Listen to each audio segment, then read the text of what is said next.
Hello, happy Friday. Today's vlog is about organization and all its aspects and the role that it plays in success to complete goals. So, organization is something that everybody kind of knows they need to be able to complete their tasks and their goals.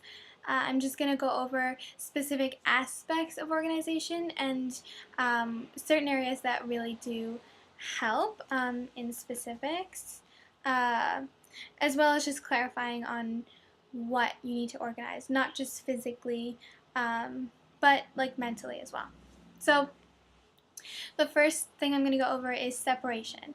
So if you have multiple businesses or like in multiple fields or just different multiple priorities and tasks that you always need to be doing, you need to find a way to separate them and not bundle them up into one thing, and that's tasks.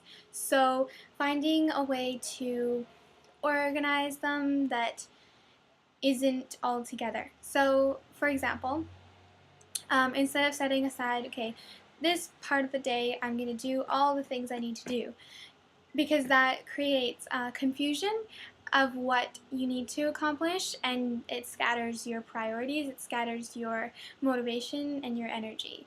So when you do that, you end up kind of getting everything half done. Instead, um, you need to separate them in your mind and not categorize them as one thing. Not just separating your tasks for work-wise, but also separating your work from your hobbies. And not just in the mental state, because that is normally kind of done anyways. You don't normally put your work and hobbies together sometimes, but not always. It's more also just like a physical separation. So where you're doing your hobbies is in a different area or a different environment than where you're doing your work. Because, for example, if your home office feels like a bedroom, because it is in your bedroom, your motivation will slip, and your priorities will be unclear, because you're doing your hobbies or you're doing your downtime activities in the same area as you're doing work. So when you go to focus on work, it's not always clear of what your priorities are. And your motivation. I mean, if you're in your area where you normally do your downtime, you're gonna want to do your downtime stuff. You're not necessarily going to be motivated to do your work when you're so close to the same environment. It's all muddled into one. And then also you panic to feel more productive. And that's just not good, because then you just don't get anything done because you're just panicking.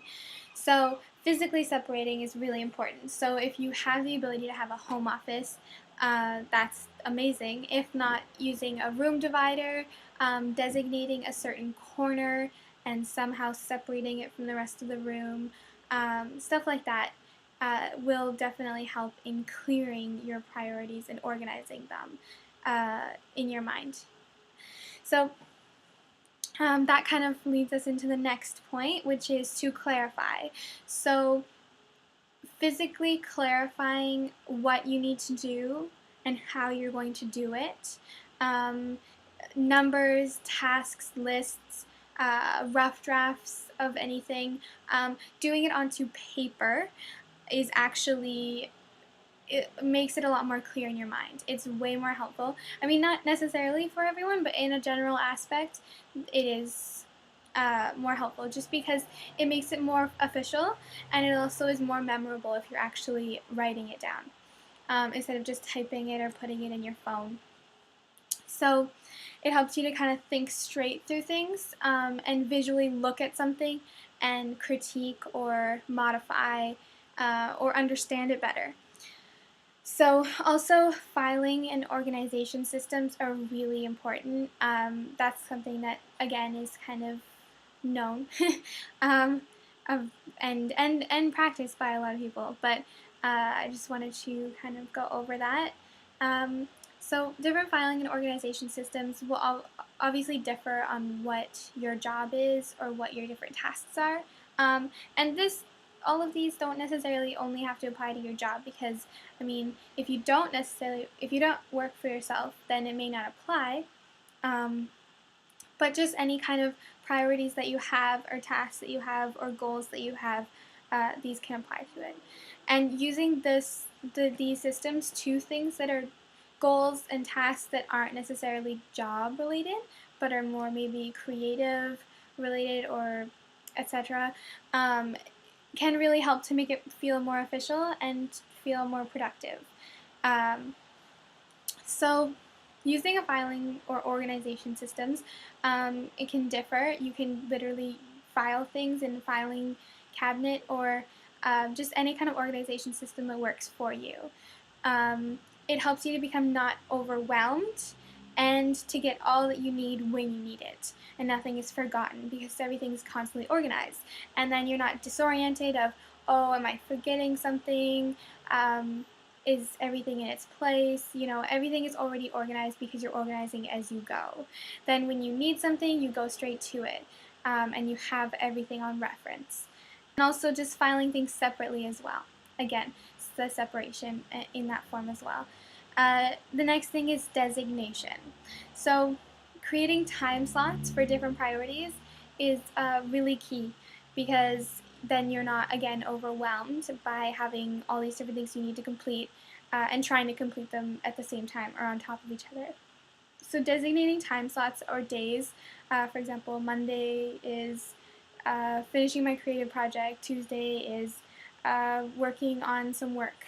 Just designating time slots or days to specific areas so that you can focus on one thing at a time and devote all of your focus to it, and not be worrying that you're not going to complete everything. Uh, and doing everything in advance that way too. Um, if you have multiple jobs, designate one day to each priority, or one day to each task. Um, yeah. So all those are just kind of touching briefly over everything. Designation, clarification, and separation are my 3 key points to organization. So I hope that has given you some insight to help organize and feel productive in life, work, family, and hobbies. Thank you for listening.